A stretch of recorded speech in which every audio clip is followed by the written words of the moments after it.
Bueno, ¿qué tal a todos? Desde ya muchísimas gracias a todos los que nos están viendo en un análisis importante de todo lo que viene pasando en el panorama nacional, provincial y en cada uno de los municipios, no solamente de la provincia de Buenos Aires, sino del país. Nos encontramos con Enrique Otero, secretario de lo que es la Asociación del Rifle. De la República Argentina. De la República Argentina. ¿Cómo estás, Enrique? Bien, muy bien. Gracias por invitarme. Enrique, vamos a ir a la pregunta, obviamente, tópico de todo esto. Cuando hablamos de la Asociación del Rifle, ¿qué es lo que estamos hablando? Porque muchos dicen, bueno, gente que tiene armas, gente que prueba armas, gente que le gusta ir a disparar, por ejemplo. Sí, correcto, federal. pero básicamente nosotros somos una asociación civil que defiende derechos. Bien. Como ciudadanos, todos tenemos derecho a tener, usar, comerciar y portar armas. Bien.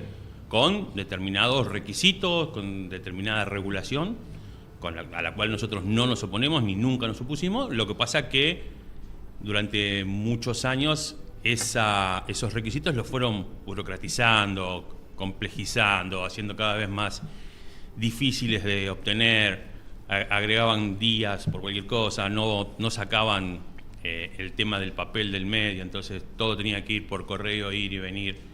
Entonces hacer un trámite que no llevaba no debía llevar nada, llevaba 20 días para arrancar, porque vos tenías que esperar 15 días, sí. Y vos te querías acordar y tenías 6 meses. Imagínate que comprabas un arma en la armería, ponele que eso, acá, en el centro de La Plata. Comprabas un arma, hacías todos los papeles, el arma quedaba guardada en la armería porque no te la podían dar porque vos no tenías los papeles, ellos no podían hacer nada con esa arma, vos tampoco la tenías, o sea, el Estado sabía dónde estaba, pero ni el dueño real la tenía, ni el que la había vendido era el dueño de esa arma para tenerla guardada. Y eso generaba líos, trastornos, complicaciones, bien. Pero igual, costos económicos para las armerías también. Dijiste algo importante, te voy a interrumpir 2 segundos, dijiste la palabra derecho. ¿Cuál es el derecho que tiene aquella persona que está dentro de lo que es la asociación? Mirá, nosotros desde que nos conformamos como asociación instauramos o intentamos instaurar, que es algo que para nosotros es válido, todos los pactos preexistentes que existen y de los cuales menciona el preámbulo de la Constitución. Porque vos tenés en la Constitución tenés el artículo 21 que te dice que todo ciudadano está obligado a tomar las armas para defender a la patria. Todos saben eso. Bien. Ahora, el tema de que vos tenés, porque en el Código Penal existe la legítima defensa. Sí. La legítima defensa te avala a vos ante una situación en donde vos te defendés con un arma de un ilícito violento y donde terminás matando o agrediendo a una persona, lo cual es un delito, pero que contempla la legítima defensa, que no es un delito por el cual se te pueda culpar. Bueno, muchos de todas el andamiaje legal que después se constituyó a partir de la Constitución, viene de esos pactos preexistentes y los derechos que tenían las provincias para tener sus armas, para defenderse, para comercializarlas, para comercializar municiones, y eso es no solamente para las provincias, sino para todos los habitantes de la provincia, porque los artículos de los pactos preexistentes son muy claros, ¿entendés? Entonces, nosotros lo que hacemos es, básicamente, defender el derecho que todo ciudadano argentino, nacido o por opción, tiene para tener un arma. Bien. Después, los requisitos se van complejizando y aumentando a medida que, si vos la querés portar. Porque la portación implica un cierto conocimiento, una cierta preparación, que para algunos es más fácil, para otros es más complicado, pero bueno, la preparación tiene que estar.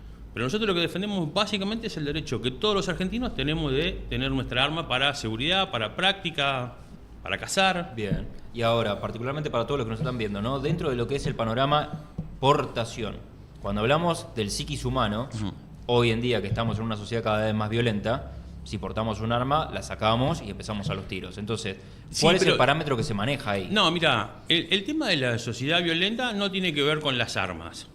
La sociedad violenta tiene que ver con la naturaleza humana y con las condiciones que llevan a una persona a ponerse o no violenta. Bien. Porque mira, nosotros, y yo hicimos una publicación en la asociación el otro día con el caso del loquito en Módena que sí, arrasó con el auto a un montón de peatones. Bueno, esa persona tiene un problema, tiene un trastorno, o es un delincuente desquiciado que quiso hacer eso a propósito por diversión o lo que sea.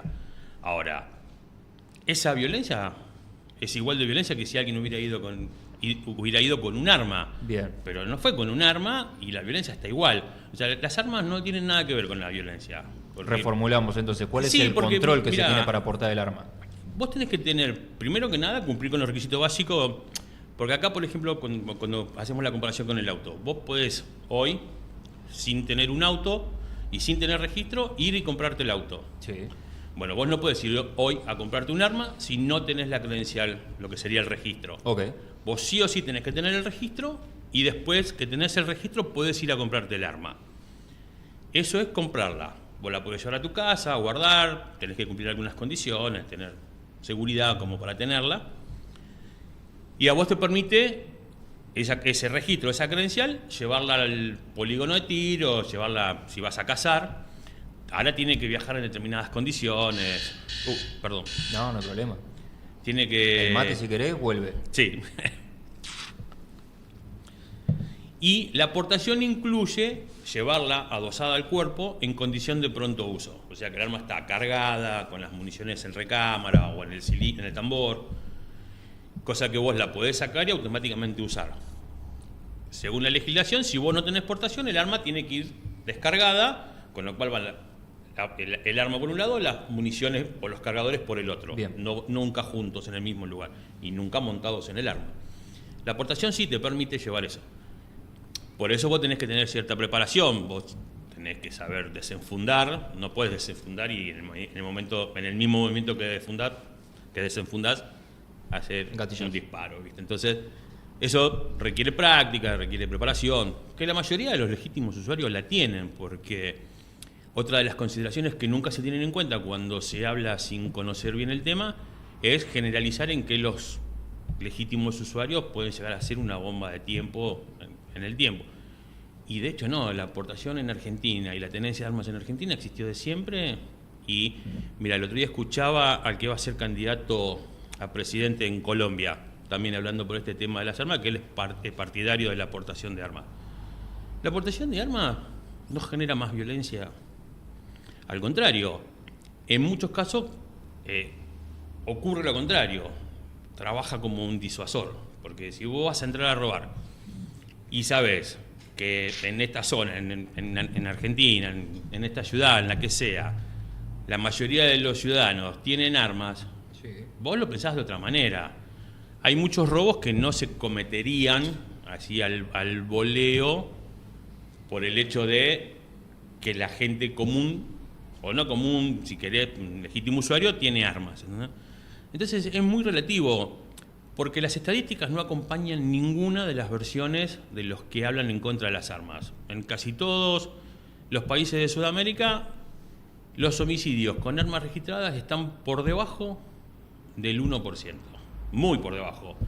En Argentina, por lo que nosotros tenemos, porque no hay muchas estadísticas oficiales, pero por las pocas que ha habido en su momento y que todavía están por ahí en algún lado, estamos en el orden del 0,1. Lo que escuchábamos el otro día era el 0,1 también en Colombia. Sí.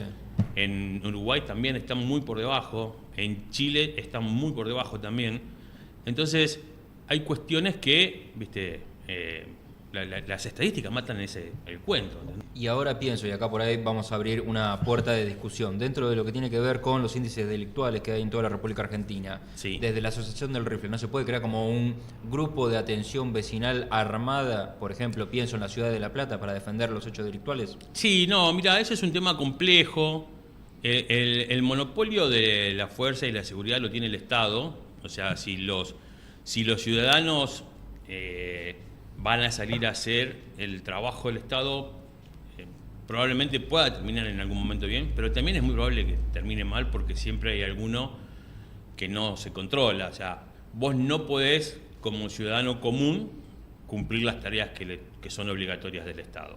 O sea, como nosotros reconocemos que el Estado tiene que regular la actividad y tiene que pedir condiciones para determinadas cosas, también es cierto que el Estado tiene la obligación de prestarte seguridad. Sí.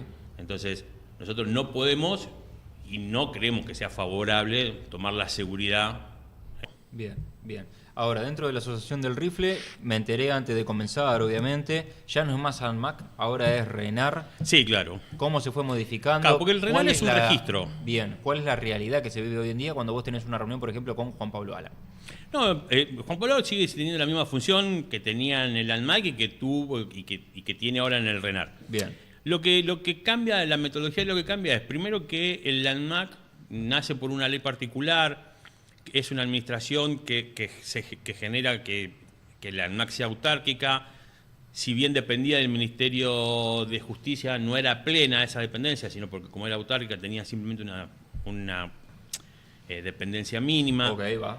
Pero ahí son de los vericuetos que en la época del kirchnerismo hicieron mal, porque por ejemplo nosotros tenemos una discusión porque los otros días salió un comunicado que un grupo de senadores estaba intentando modificar o que se vuelva la ANMAC. Estamos hablando del Congreso de la Nación. Sí, del Congreso de la Nación. Y uno de esos senadores es Martín Soria.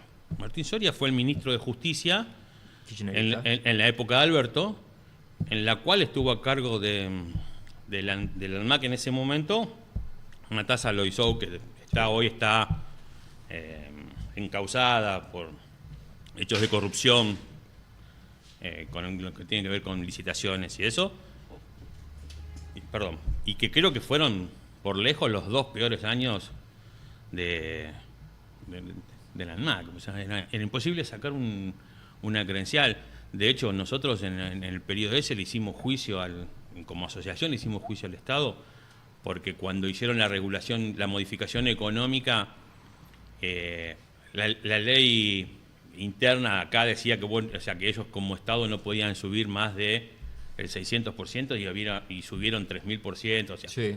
O sea, ellos hablaban, viste, de que no había inflación, de que no había esto, pero cuando modificaron las tasas, bueno, en ese momento, imagínate que lo que habrá sido ese momento en el país, que hoy casi vuelven a estar en precios razonables, pero hoy están en los mismos precios que hace cuando los pusieron eso, que era otro número, otro el costo del peso en su valor.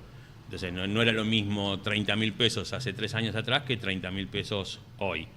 Hoy sigue siendo un número importante, imagínate hace 3 años atrás, ¿no?